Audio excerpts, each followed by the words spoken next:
Media முன்னாடி பேசி என்ன ஆகிட போகுது, என்ன பண்ணிட்டாங்க, கவர்மெண்ட் என்ன நடவடிக்கை எடுத்துச்சு, எவ்வளவோ எடுத்திருக்காங்க, எவ்வளவோ விஷயங்கள் கலந்து போயிட்டு இருக்கு. உதாரணத்துக்கு ஒன்று சொல்லணும்னா, நான் இங்கே பேசுவதானே நீங்கள் அது கூட அங்கே செஞ்சீங்க, உங்களை எல்லாரையுமே நான் கமிஷனர் ஆஃபீஸ் சேர வச்சேன்னா அதுவே எனக்கு ஒரு மாற்றம் தான். இவ்வளோ நாளும் வீடியோன்னு இறக்கிற பணத்தை அள்ளி மூட்டை கட்டி அதை எப்படி செலவு பண்றதுன்னு தெரியாம கடந்தீங்க. இப்போ செலவுன்னு ஒன்று வச்சிருக்கேன்ல, அட்வொகேட்க்கு பீஸ்னு ஒன்று கொடுப்பீங்கல்ல, போடுவீங்களா, அதுவும் எனக்கு ஒரு சக்சஸ் தான். இப்போவும் சொல்கிறேம்மா, எனக்கு கோர்ட்டில் பேசக்கூடிய வாய்ப்பு கொடுத்து என்னை பேச சொன்னால் என் வழக்கை நானே வாதாடுவேன், நானே இதில் ஜெயிப்பேன். உங்களுடைய இந்த ஆவேசமான பேச்சு, இந்த போராட்டத்தெல்லாம் பார்த்து சில கட்சிகளில் கூட உங்களை கூப்பிட்றதா தகவல்கள்லாம் வருது மேம். இந்த முன்னான்றவங்க கூட வந்து பார்த்தீங்கன்னா, அவங்க நினைச்சிருந்தா நிறைய பண்ணியிருக்கலாமா, நிறைய விஷயங்கள் வந்து மாற்றிருக்கலாம், பண்ணியிருக்கலாம், எல்லாமே பண்ணியிருக்கலாம். ஆனால் அவங்க ஏன் பண்ணலை அப்படின்ட்டு தான் என்னோட ஒரு கேள்வியாக இருக்குது. இப்போ கூட பாருங்கள், இந்த ஒரு வருஷமா இவ்வளோ பிரச்சனை போயிட்டு இருக்கு இல்லையா, இந்த ஒரு வருஷமா அவங்க எந்த ஒரு நடவடிக்கையுமே எடுக்கலை.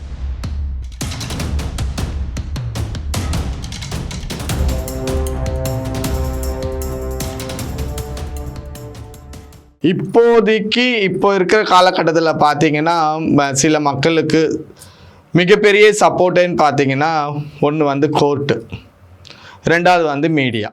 இது ரெண்டு தான், மற்றபடி வேறு எந்த சப்போர்ட்டுமேலாம் இப்போ கிடையாது.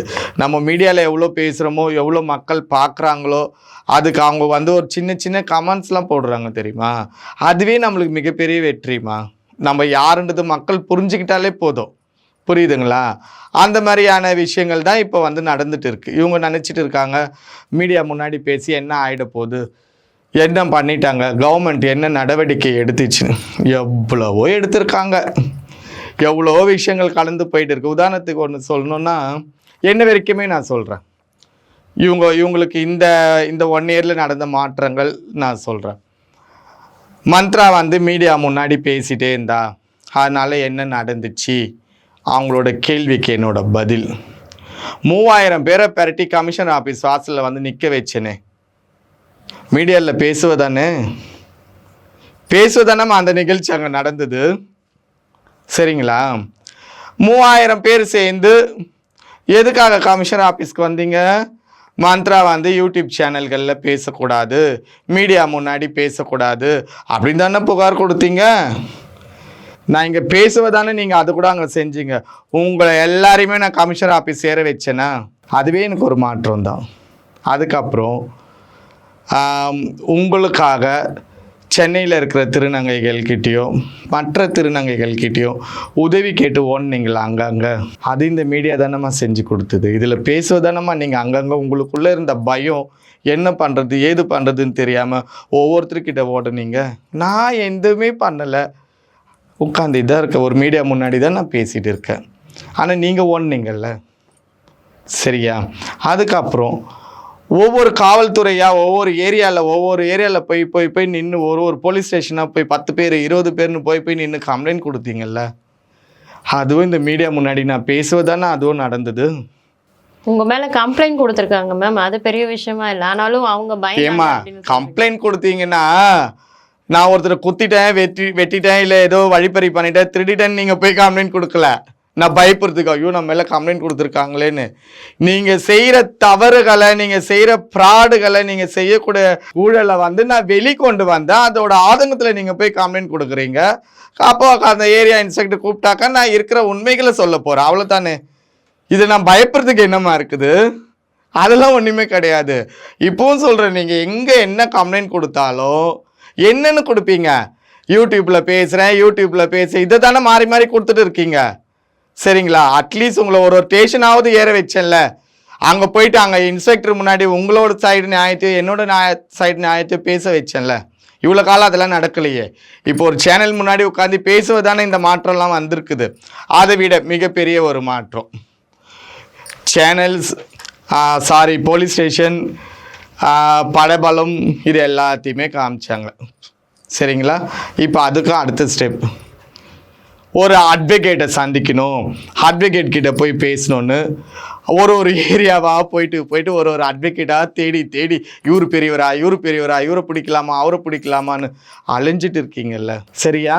இதுவும் ஒரு மாற்றம் தானே, இதுவும் என்னோட சாதனை. இது இவ்வளோ நாளும் வீடியோன்னு இறக்கிற பணத்தை அள்ளி மூட்டை கட்டி அதை எப்படி செலவு பண்ணுறதுன்னு தெரியாமல் கடந்தீங்க.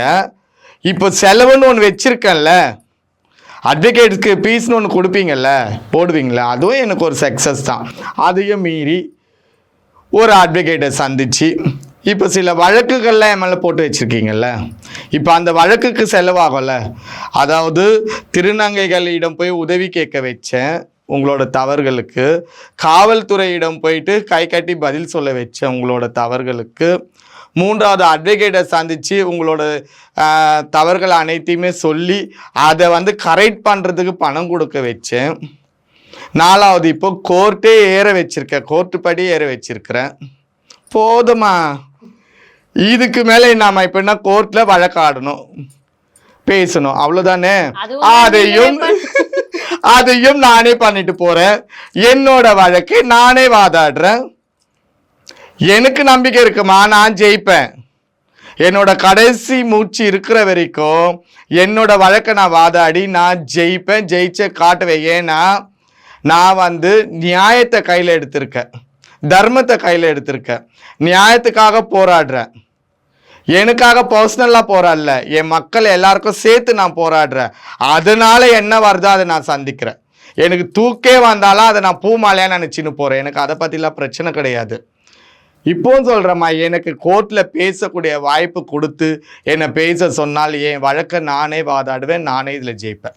உங்களுடைய இந்த ஆவேசமான பேச்சு, இந்த போராட்டத்தெல்லாம் பார்த்து சில கட்சிகளில் கூட உங்களை கூப்பிட்றதா தகவல்கள்லாம் வருது மேம். வந்துடுச்சு அது உங்க காதுக்கு.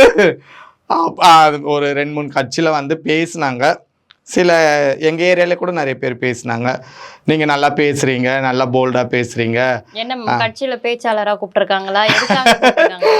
அதெல்லாம் இப்போதைக்கு சொல்ல விரும்பலம்மா. நான் வந்து எனக்கு இப்போ அதிலலாம் எந்த ஐடியாவும் இல்லை. ஃபஸ்ட்டு என்னோட இந்த பிரச்சனை முடியட்டும், இந்த பிரச்சனையில் நம்ம ஒரு நல்ல ஒரு தீர்வு காணி என்னோட மக்களெல்லாம் இதுலேருந்து நான் விடுதலை பெற்று அவங்கவுங்க சுதந்திரமாக வாழ்கிறதுக்கு நான் ஒரு வழியை வகுத்து கொடுத்துட்டேன்னா அதுக்கப்புறம் அந்த சந்தோஷத்தில் கட்சியில் சேரலாமா வேண்டாமான்றது அது அப்புறம் வரக்கூடிய முடிவு. எனக்கு முதலாவது இந்த பிரச்சனை முடியணுன்றதை தான் நான் எல்லாருக்கிட்டையும் சொல்லியிருக்கேன். நான் இதுக்கு முன்னாடி சின்ன சின்ன இதுக்கெல்லாம் போவேம்மா, கேன்வாஷிங்க்கெல்லாம் போவேன், பேசுவேன், அதெல்லாம் பண்ணுவேன். அப்பவே அரசியல் கட்சிகள் உங்களோட இந்த போராட்டத்துக்கு ஆதரவு தெரிவிக்கிறதா ஏதாச்சும் சொல்லியிருக்காங்க? கண்டிப்பா 2-3 அரசியல் கட்சிகள் வந்து எனக்கு ஆதரவுகள்லாம் கொடுத்துருக்காங்க. அதாவது நீங்க வந்து பின் வாங்காதீங்க, இந்த விஷயத்த வந்து நீங்கள் ஒரு நல்ல விஷயத்தை தான் கையில் எடுத்து பண்ணிட்டு இருக்கீங்க, அது வெற்றி அடையும். நீங்கள் வந்து எதுக்கும் வந்து மனசை தளர விடாதீங்க, இதுலேருந்து பின்வாங்காதீங்க, தைரியமாக நீங்கள் பேஸ் பண்ணுங்கள். உங்களுக்கு முடியாத பட்சத்தில் நாங்கள்லாம் உங்களுக்கு கண்டிப்பாக ஹெல்ப் பண்ணுவோம், நாங்களாம் கூட இருக்கோம் அப்படின்னு சொல்லியிருக்காங்க. எனக்கு வந்து அரசியல் கட்சியோ அப்படிலாம் இல்லை, பொதுமக்களோட ஆதரவு எனக்கு மிக பெருசாக இருக்குது. அந்த மக்கள் ஆதரவு எனக்கு என்றைக்குமே இருந்தால் போதும். மக்கள் மத்தியில் மந்த்ரா நல்லவோன்றதை நான் பதிய வச்சுருக்கேன் பாருங்கள், அந்த ஒரு சந்தோஷமே எனக்கு போதும். எனக்கு இந்த கட்சி அதெல்லாம் வந்து எனக்கு முக்கியம் இல்லை. எனக்கு இதுதான் மக்கள் மத்தியில் நாளைக்கு நம்ம வந்து நாளைக்கு செத்து போகிறோம் நம்ம போனோம் போதுன்னா பின்னாடி ஐயோ பாட போது பாருன்னு கையை முறிச்சு விடாமல் ஐயோ நல்ல திருநங்கை இந்த மாதிரி ஆயிடுச்சு அந்த ஒரு வார்த்தை சொன்னாங்கன்னா அது போதும்மா. நான் இப்போ அப்படி தான் நினச்சின்னு போகிறேன், என்னோடய லைஃப்பை வந்து நான் அப்படி தான் கடந்துட்டு போகிறேன். நான் வேற எதுவும் எனக்கு சொல்கிறதுக்கு பெருசாக இதில் எதுவுமே இல்லை. இப்போது இந்த ஜமாத் விஷயம் குறித்து பேசும்போது பார்த்தீங்கன்னா நிறைய புது புது வார்த்தைகளாக பேசுகிறீங்க. இந்த டோக்லான் ஆகட்டும், இல்லை சபர் பண்ணுறது, பஞ்சு, இந்த மாதிரி நிறைய புது புது வார்த்தைகளாக வருது. இது என்ன மேம், உங்கள் ஜமாத்துக்குள்ளே இருக்கக்கூடிய ஒரு லாங்குவேஜா, நீங்கள் பேசக்கூடிய லாங்குவேஜா? அது அப்படிலாம் இல்லைம்மா. அதாவது நாங்கள் பேசக்கூடிய இந்த ஸ்லாங் எல்லாமே பார்த்தீங்கன்னா ஹிந்தியில் வரும்னு நினைக்கிறேன். இந்த மும்பையிலலாம் வந்து ஹிந்திக்காரங்க தானே அங்கே பேசக்கூடியது. அங்கே போய் எங்கள் ஆட்கள் வந்து ஆதியில் போய் அங்கே இருந்ததுனால அவங்களுக்கு அந்த பாஷெல்லாம் பழகிட்டு சென்னையிலேயும் வந்து அதை பேசுகிறாங்க. இந்த மாதிரி அதாவது டோக்லானாக்கா வந்து கேப் மாதிரி, முள்ள மாதிரி, அந்த மாதிரியான அர்த்தங்கள். அதை இப்போ பஞ்சுனாக்கா வந்து ஒரு பஞ்சாயத்து அப்படின்னு சொல்கிறது. அப்புறம் அந்த இமாந்தரி இமாந்தரினாக்கா நேர் வழியில் போய் நேர்மையாக இருக்கிறது, அந்த மாதிரி சொல்லுது. அந்த மாதிரியான ஒரு இது ஏதாவது கட்டாயம் இருக்கா? இதில் இருக்கும்பொழுது இந்த வார்த்தைகள் எல்லாம் இப்படி தான் பயன்படுத்தணும், ஏதாவது கட்டாயம் ஏதாவது வச்சுருக்காங்க? கட்டாயம்ன்றதுலாம் ஒன்றும் கிடையாது. பட் இதெல்லாம் பேசினவங்கக்கா இவங்க வந்து ஜமாத்தில் ஊறி இருக்காங்க, இவங்களுக்கு இதெல்லாம் தெரியுது, இவங்க வந்து ஜமாத்துக்குள்ள ரொம்ப இன்வால்வா இருக்காங்கன்ற மாதிரி ஒரு பெருமை. ஜமாத்தே வேணாம் சொல்றீங்க, ஆனா நீங்களும் அந்த வார்த்தையில நிறைய பயன்படுத்துறீங்க. அதாவதுமா, நான் தான் உங்களுக்கு முன்னாடியே சொன்னேனே, 45 வயசுக்கு 25 வருஷம் இவங்க கூட தானம்மா வாழ்ந்தேன். அப்போ நானும் இது எல்லாத்தையுமே கற்றுக்கின்னு தானே இருப்பேன். புரியுதுங்களா? அந்த பழக்க தோசை தானே இப்போ வருது, மாற்ற முடியும். அந்த பழக்கம், அதாவது இது வார்த்தைகள், அது வார்த்தையாகவே இருந்துன்னு வேற பழக்க தோசைலாம் அவங்ககிட்ட இருந்து எனக்கு வந்துடக்கூடாதுன்னு இப்போ நினைக்கிறேன். சரிங்களா? அதே போல் வந்து இந்த முன்னான்றவங்க கூட வந்து பார்த்தீங்கன்னா அவங்க நினச்சிருந்தா நிறைய பண்ணியிருக்கலாமா, நிறைய விஷயங்கள் வந்து மாற்றிருக்கலாம், பண்ணியிருக்கலாம், எல்லாமே பண்ணியிருக்கலாம். ஆனால் அவங்க ஏன் பண்ணலை அப்படின்ட்டு தான் என்னோட ஒரு கேள்வியாக இருக்குது. இப்போ கூட பாருங்கள், இந்த ஒரு வருஷமாக இவ்வளோ பிரச்சனை போயிட்டு இருக்கு இல்லையா, இந்த ஒரு வருஷமாக அவங்க எந்த ஒரு நடவடிக்கையுமே எடுக்கலை, இதை மாற்றுறதுக்கு எந்த ஒரு முயற்சியுமே பண்ணலை, எதுவுமே செய்யலை. அவங்கள வந்து அப்போ மே மாதம் வந்து நம்ம கம்ப்ளைண்ட் ரைஸ் பண்ணியிருந்தோம், கோர்ட் டைரக்ஷன் எடுத்திருந்தோம், அதுலேருந்து வெளியே வந்துட்டா போதும், அவள் தான் வெளியே வந்துட்டாங்க, போய் பெங்களூரில் செட்டில் ஆகிட்டாங்க. அதுக்கப்புறம் ஒரு 2-3 ஃபங்க்ஷனுக்கு வந்துன்னு போயிட்டு இருந்தாங்க.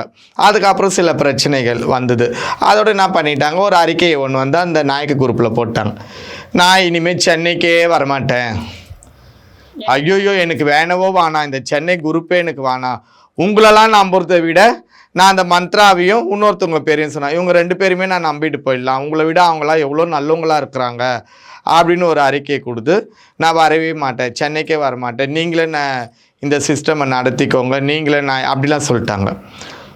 அப்படி சொல்கிறதுக்கு பதில் இதுக்கு என்ன முடிவு, என்ன பண்ணலாம், இதை எப்படி சரி பண்ணலாம்? மந்த்ரா விட்டுருங்க, ஆனால் மந்த்ரா இப்படி சில குற்றச்சாட்டுகள்லாம் வச்சிருக்காளே, இதெல்லாம் உண்மையா இல்ல பொய்யா? கலந்து போறதை விட அதை சரி பண்ற வழியை பார்க்கணும். இன்னைக்கு மந்த்ரா கிளம்புன, நாளைக்கு மந்த்ரா போல இன்னும் நிறைய பேர் கிளம்புவாங்க, கிளம்பிட்டாங்க, இப்பவே நிறைய பேர் கிளம்பி நிற்கிறாங்க என் கூட தோல் சேர்க்கறதுக்கு. நான் யாருக்கும் எந்த ஒரு வில்லங்கமோ வேண்டாம், நமக்கு ஒரு முடிவு வந்துட்டோம், அன்னைக்கு வந்து நம்ம எல்லாருமே ஒன்று சேர்ந்து நம்ம காட்டுவோம், இப்போதைக்கு எதுவுமே வேண்டாம். அவங்க இப்போ கூட நீங்கள் ஒன்று பாருங்களேன், ஜமாத்து வேண்டான்னு என்கிட்ட வருவங்க கிட்ட நான் எதுவுமே பண்ண மாட்டேன், என்னோட ஆஃபீஸ் லெட்ரு பேடில் எழுதி ஜமாத் வேண்டான்றது எழுதி ஒரு கையெழுத்து வாங்கி எடுத்து வச்சுப்பேன். உங்களுக்கான வாழ்க்கையை வாழுங்க, இது வரைக்கும் நீங்கள் எப்படி வாழ்ந்தீங்களோ அப்படியே வாழுங்க. ஜமாத்தால் ஒரு பிரச்சனை வருதா அப்போ சொல்லுங்கள், நம்ம பேசலாம், அவ்வளோதான். மற்றபடி என் கூட இருக்கணும், எங்கள் ஆஃபீஸை பார்த்துக்கணும், என்ன பார்த்துக்கணும், எனக்கு இது செய்யணும், அதெல்லாம் கிடையாது. அவங்க வந்தாங்களா, எழுதி கொடுத்தாங்களா, அவங்க வேலை முடிஞ்சுதா, ரிட்டர்ன் அனுப்பிச்சிடுவேன், இப்போ உங்கள் வீட்லேயே போயிரு, சந்தோஷமாக இரு.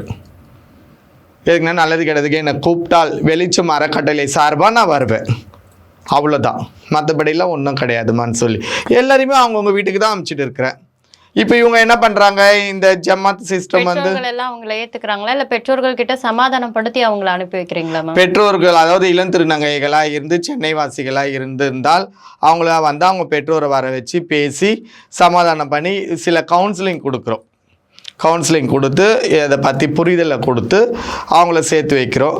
இல்லை அதுலேயே ஒரு சிலர் வந்து நான் தனியாக தான் இருக்கணும், எனக்கு பேரண்ட்ஸோட இல்லை விருப்பம் இல்லைன்னாக்கா இப்போ நீ எப்படி வாழ்கிறியோ அதே போல் வாழ்ன்னு சொல்லி அமைச்சு வைக்கிறோம். தனியாக வீடு இருக்கிறவங்க தனியாகவே இருக்காங்க, அப்பா அம்மா கூட சேரணும்னு நினைக்கிறவங்க சேர்த்து வைக்கிறோம். இது எல்லாமே போயிட்டு தான் இருக்குது, அதுவும் நாங்கள் பண்ணிகிட்டு இருக்கோம்.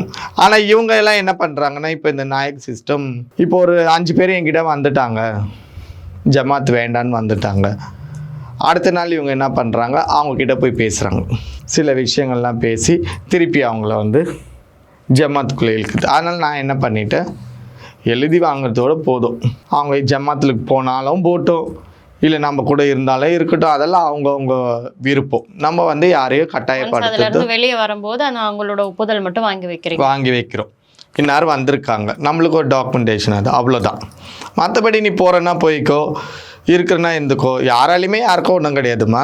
நீங்கள்லாம் வந்துட்டீங்கன்றதுக்காக எனக்கு லட்சமாக கொட்ட போகிறதில்ல, நீங்கள்லாம் போயிட்டீங்கன்றதால கொட்டின பண்ணலாம் மாயமாக மறைஞ்சிட போகிறதும் கிடையாது. என் கஷ்டம் நான் சாப்பிட்றேன், உன் கஷ்டம் நீ சாப்பிடு, அவ்வளோதான். என்ன நம்ம ஒரு இந்த அடுத்த ஜென்ரேஷன் நமக்கு அடுத்து வர திருநங்கைகளை நம்மளை மீட்டு எடுக்கணும். அவங்க போயிட்டு இந்த மாதிரி சிக்கலில் மாட்டிக்கக்கூடாது. அதுக்காக தான் இந்த ஒரு போராட்டமும் இந்த ஒரு ஃபைட்டிங்கும் நடந்துட்டு இருக்கு கண்டி. மற்றபடி இதில் வேறு காசோ பணமோ என் சைட்லேருந்து எதுவுமே இல்லை, அவங்க சைட்டில் எப்படின்னு தெரியாது. உங்களுடைய நல்ல நோக்கங்கள் வெற்றி பெற வாழ்த்துக்கள் மேம். இவ்வளோ நேரம் உங்களுடைய நேரம் ஒதுக்கி எங்களோட பல கேள்விகளுக்கு பதில் சொல்லியிருக்கீங்க. ரொம்ப நன்றி. நன்றிம்மா. யூ தமிழ் சேனல் நேயர்கள் அனைவருக்கும் மந்த்ராவின் மிகப்பெரிய வணக்கம். நன்றி.